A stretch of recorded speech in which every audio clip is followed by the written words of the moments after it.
Hi everybody, Carrie here sharing a do-it-yourself for embroidering your very own heart coasters. The supplies you're going to need are some scrapbook paper, a heart punch, something to write with, either a pen or a pencil, an embroidery needle, some scissors, some embroidery thread, 2 cork coasters, and then you're also going to need some sort of paint. I used chalkboard spray paint, and I painted both the front and back and sides of both my coasters. The first thing you're going to do is take your piece of paper and punch out your heart. You're going to go ahead and place your heart inside your coaster. The other thing is that these coasters have a front and back side. They have a textured side and a more flat side, and you're going to want to choose which you want to be your front and which you're going to want to be your back. And then you want to do this on the front of the coaster. And I ended up using a white pen instead of a pencil because it showed up better on the black paint. I've used the pencil before and it does show up well, but it didn't really show up on this. Next thing you're going to do is take your embroidery needle and your embroidery thread, and you're going to measure out your thread. I did about 3 arm lengths worth of thread to start with. And how I did that was I just took the embroidery thread and ran it across the length of my arm 3 times.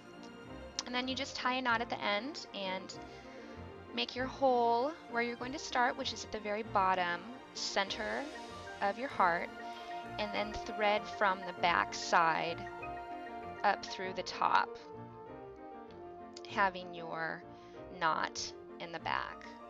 And then you're just going to stitch to the left.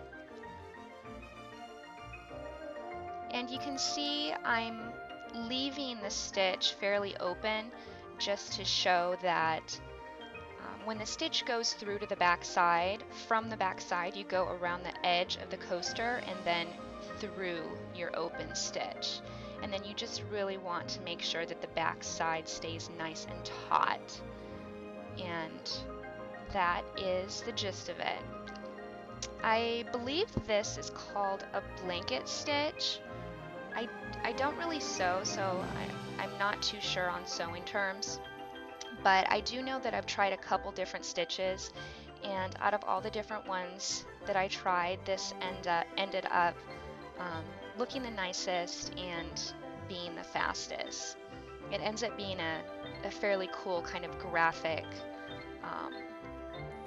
it ended up being a kind of cool graphic coaster while still having really great texture from the painted coasters, the painted cork, and then your embroidery thread.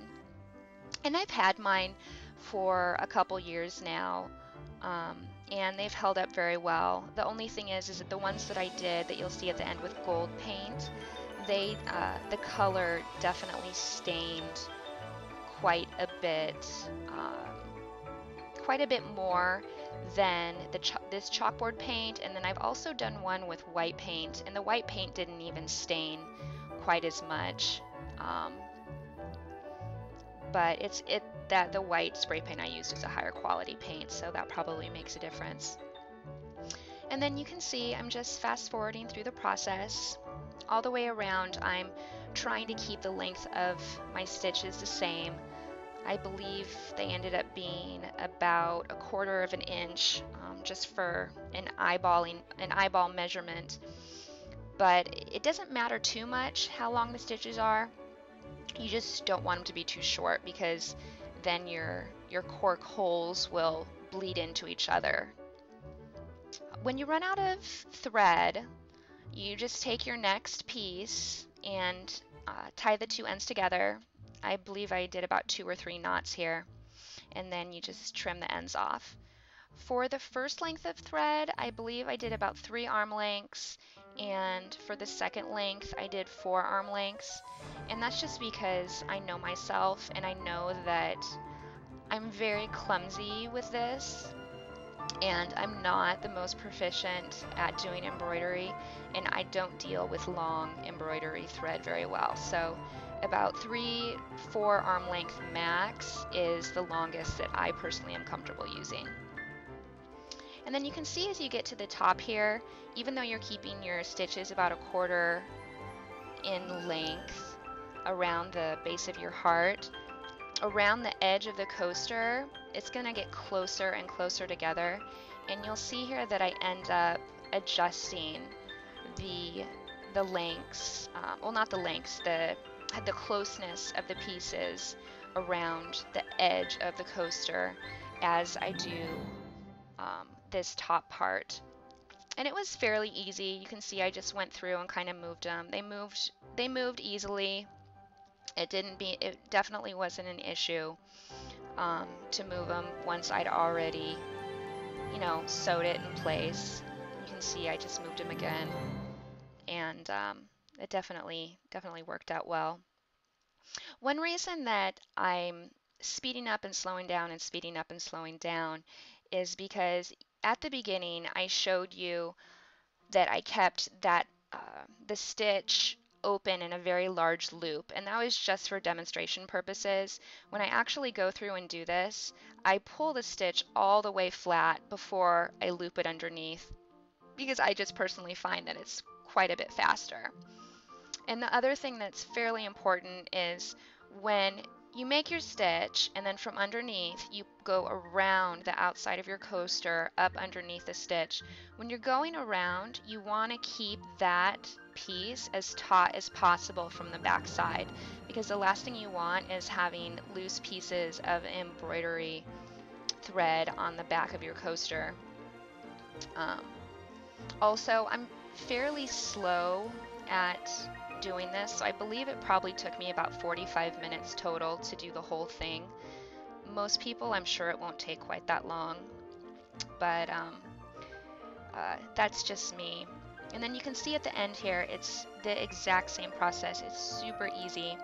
All you do is for that last stitch, you just go through the first hole that you made, and then up through the outside, through your stitch, and then back through the next hole, so that you end up on the back side of your coaster.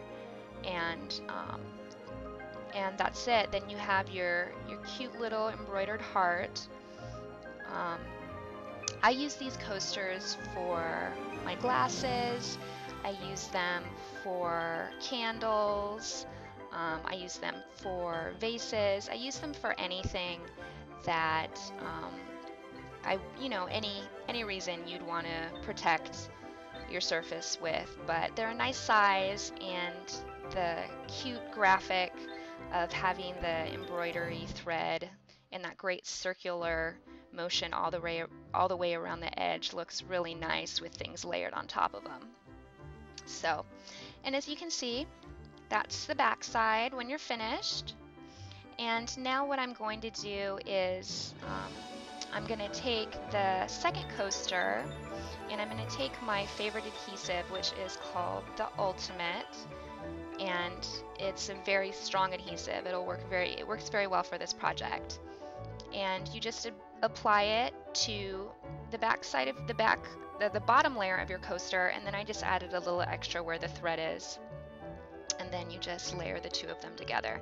And you can see how cool that looks, especially from the side, having the two layers together. It ends up being a very durable, kind of hardy coaster because you have the two pieces layered together, and it definitely makes it nice. And then here's some other ones I've done. The gold ones, that's an older black one. And that is pretty much it. I hope that you enjoyed this, and I hope that you're able to use it for something fun. Thanks so much for watching, and have a wonderful day.